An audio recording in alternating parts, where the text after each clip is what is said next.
Hello YouTube, I hope everyone is doing well.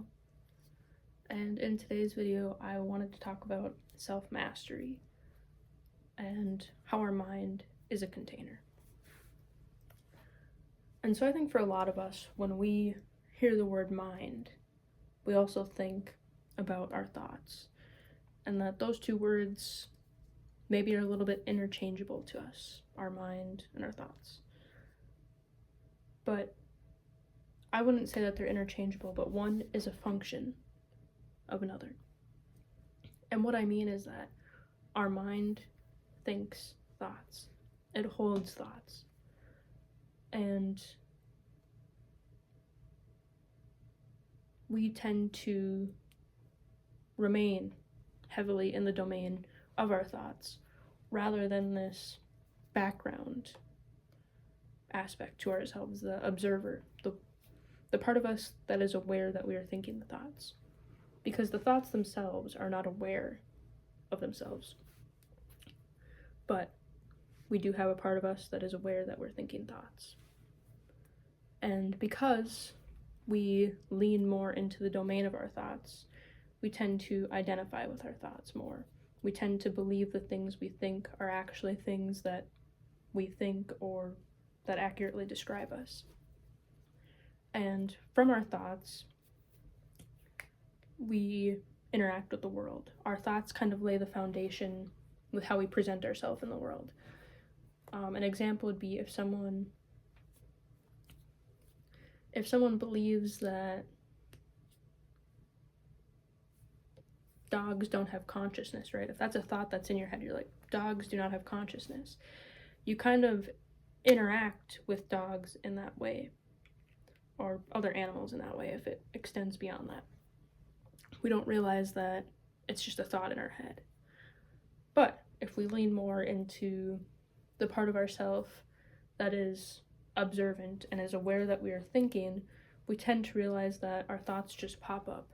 And where they come from, we can't always pinpoint, but I would argue that it has to do with maybe how we're feeling at the given time, or the things that we're seeing, or our sensory inputs, or things that we've been told, right? Like how often do you enter a brief conversation with a stranger and you realize that you say the same thing every time? It's because we've kind of learned what to say. We've learned the thoughts to think, to behave in the way that's acceptable in that circumstance.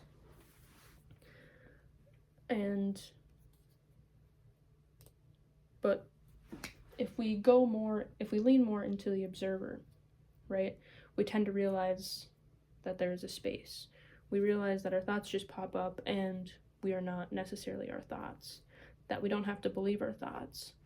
We don't even have to agree with them. We can just watch them, let them come up and let them go away.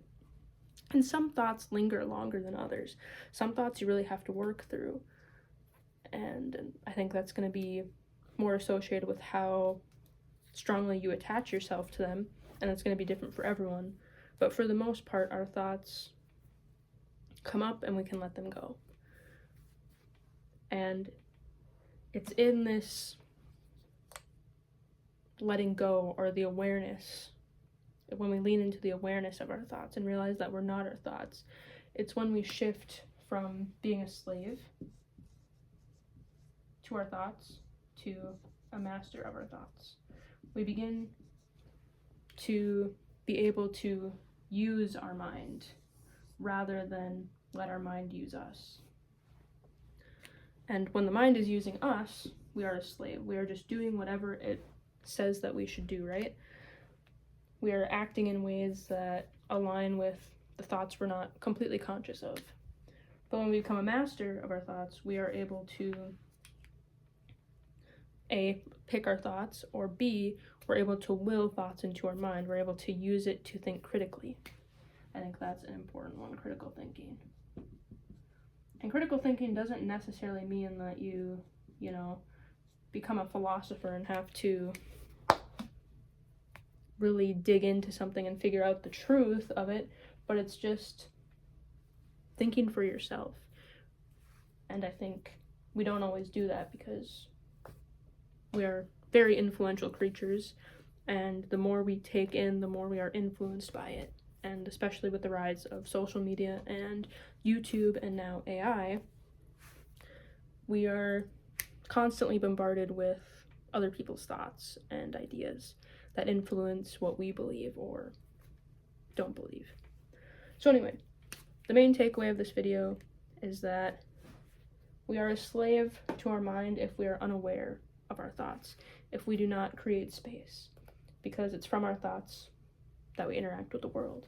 And how we become a master of ourselves and our mind is by realizing that we are not our thoughts, by identifying more with the observer, the observing aspect of ourselves, and that we get to choose our thoughts, or we have the ability to choose our thoughts. All right. Peace and love, YouTube. I hope this made sense, and let me know if you like the whiteboard or not. Later.